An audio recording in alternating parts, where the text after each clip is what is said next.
काफ pen का relation anxiety और depression से क्या है। तो ऐसे जब जब हम एंजाइटी वाले को ट्रीट करते हैं या फिर मैं जब जब उन्हें ट्रीट करता हूँ एंजाइटी वालों को, तो मैंने हमेशा देखा है जब मुझे डायग्नोज हो जाता है कि इट्स एंजाइटी, तो वो उनके जो काफ मसल है ना, वो उसमें एक दर्द हमेशा बना रहता है, पूरी टाइट रहते हैं, हाथ लगाने पे भी ऐसे दबते नहीं। नॉर्मली क्या होना चाहिए कि काफ मसल को थोड़ा सा ऐसा करो तो काफ मसल यहाँ वहाँ ऐसे जाए, तो इतना तो होना चाहिए, लेकिन उनमें ये चीज़ मुझे कभी दिखाई नहीं देती। तो जब जब मैं इन्हें ट्रेन करता हूँ तो ये चीज़ें है कि वो बहुत टाइट हो चुका है, या फिर कह सकते हैं कि उनको रात को सोते वक्त क्रैम्प आते हैं। क्रैम्प आने का दूसरा रीज़न भी हो सकता है, मतलब ऐसे बहुत सारे रीज़न है, मैं कभी अगले बार बताऊंगा क्रैम्प आने, रात को क्रैम्प आने का, जो नींद में क्रैम्प आने के रीज़न्स। लेकिन ये जो दूसरे जो रीज़न्स है उसमें का, जैसे समझ लो कि आपने पानी नहीं पिया, डिहाइड्रेट रहे, तो ये एक दिन के लिए आ जाएगा, तो अगले दिन अगर पानी पी लेंगे तो वो नहीं आएगा। तो रात को सोते वक्त क्रैम्प आना, ये भी एंजाइटी के ही एक कारण है। तो जैसे कि ज़्यादा देर खड़े रहे, हम ज़्यादा देर खड़े रहे, जो एंजाइटी वाला पर्सन जो चिंताग्रस्त है, एंजाइटी से भरा हुआ है, वो ज़्यादा देर खड़ा रहा तो पैरों में ऐसे ऐंठन आती है और क्रैम्प आना चालू हो जाता है। सो गया तो भी उसके दर्द कम नहीं होती, पिंडली में पूरा ऐसे ऐसे लगता है कि कुछ तो पकड़ लिया है, पिंडली मूंगे आने जैसा लगता है कभी कभी उसे। तो ये सारे जो सिम्टम है एंजाइटी से बिलोंग करते हैं। बात यह है कि जो हमारा काफ मसल है ना, वो हार्ट की तरफ नीचे वाला ब्लड है ना, ऑक्सीजनेट ब्लड हार्ट की तरफ लेके जाने के लिए हेल्प करता है। वो जो पंप करता है या फिर चलने के बाद उसका जो मूवमेंट होता है, तो उससे ब्लड सर्कुलेशन हार्ट की तरफ जाता है। लेकिन अगर ये कम हो जाता है, ठीक है, जैसे हार्ट के ऊपर, जैसे एंजाइटी हुआ, लंग्स के ऊपर प्रेशर आया, हार्ट के ऊपर प्रेशर आया, चिंता से भरा हुआ माइंड क्या करता है पता है क्या, वो हमारे लंग्स को, हार्ट को ऐसे क्वीज कर लेता है। तो वो क्वीज होने के बाद जो ब्लड सर्कुलेशन ऊपर तक पहुंचाने के लिए काफ ये करता है, रिस्पॉन्सिबल है, वो ऊपर नहीं जाता। तो ऐसी स्थितियों में एक प्रॉब्लम जो आता है वो है कि काफ के अंदर का पेन बढ़ता जाता है, रात रात नींद नहीं आती है, ऐसे पकड़ के ऐसे ऐसे मारते बैठते हैं। मैंने बहुत से मेरे जो मेरे से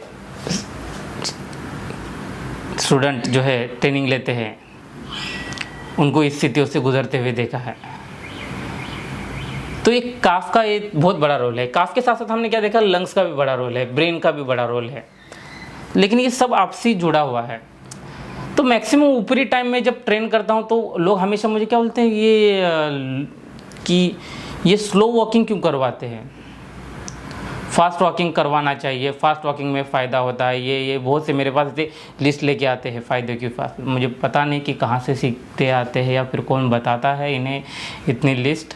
कहीं मायने में ये सही भी हो सकता है, लेकिन you are diagnosis from anxiety depression, इस मामले में ये चीज़ सही नहीं होती। हमें ट्रेन करना है काफ को, हमें ट्रेन करना है लंग्स को, ओके। तो इस मामले में अगर मैं फास्ट वॉकिंग दे दूं तो क्या होगा।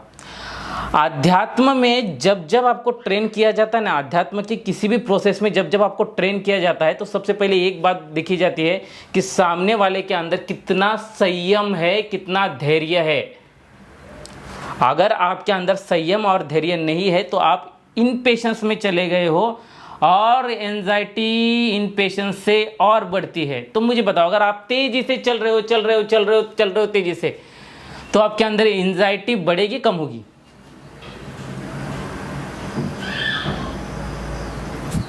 जाहिर बात है। तो अगर मैं उसे पेशेंसली चला रहा हूं, चलने की प्रैक्टिस ले रहा हूं पेशेंसली, एक्चुअली बहुत से लोग तो जब मुझे ऐसे चलना सीखते हैं तो वो बोलते हैं कि हाँ सर, पहली बार पता पड़ा कि ऐसे भी चला जाता है, और चलने का सही तरीका ये होता है। लोगों को तो मोस्टली चलने का सही तरीका भी पता नहीं है कि कैसे चला जाता है, कैसे वॉकिंग की जाती है। इवन कैसे स्टेप्स चढ़ा जाता है ये भी सही तरीका पता नहीं है। एवरीथिंग जो है ना, एवरीवन रॉन्ग चीज़ों से चल रहा है। उनके पास जो भी चीज़ है वो थोड़ी सी ये एक्चुअली सही कोच, सही थेरेपिस्ट की ज़रूरत होती है। और नॉर्मली लोग हैं ना क्या समझ लेते पता है क्या, जैसे कि जो जनरल को ट्रेन करता है ना वो भी हमारे जैसे स्पेशल केस को ट्रेन कर लेगा। या फिर आपका केस क्लिनिकल है, आपको थेरेपिस्ट की ज़रूरत है, कोई जनरल की ज़रूरत नहीं, जनरल टीचर या इसकी ज़रूरत नहीं। वो जनरल पॉपुलेशन के लिए बना हुआ है, आप अलग तरीके के हो। सिस्टम को समझो जरा, ऐसे नहीं होता है जैसे आप सोचते हो। ओके, तो वॉकिंग की इतनी ज़रूरत है हमें।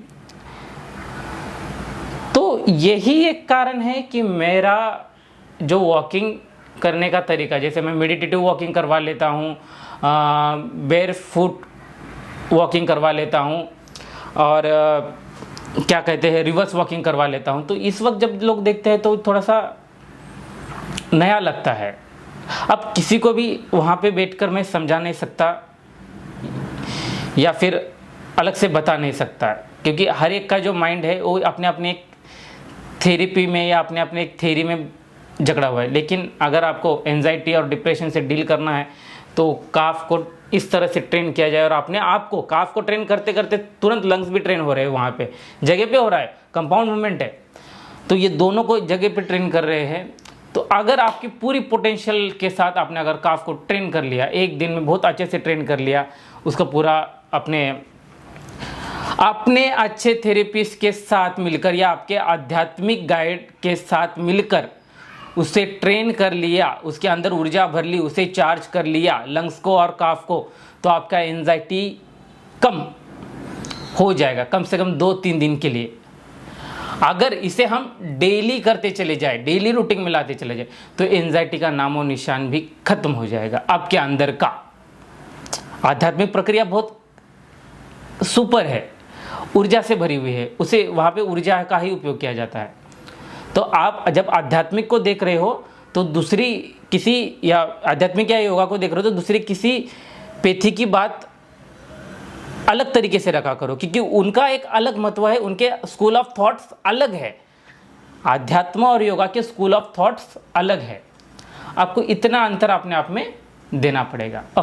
लास्ट में ये कि मैंने जो बताया वो चीज़ को खुद होकर प्रयोग ना करो, अच्छे गाइड के सामने जाओ, अच्छे थेरेपिस्ट के पास जाओ, उनसे बात करो, उनसे सलाह लो। अच्छे आध्यात्मिक जो आपके गाइड है उनके पास जाओ, उनकी सलाह लो, उनके अंडर में, या फिर इनके भी थेरेपिस्ट अच्छे हैं, क्या कहते हैं मॉडर्न साइंस के जो थेरेपिस्ट है वो भी अच्छे हैं, उनके पास जाओ, उनके अंडर अपने एंजाइटी को ट्रेन करो।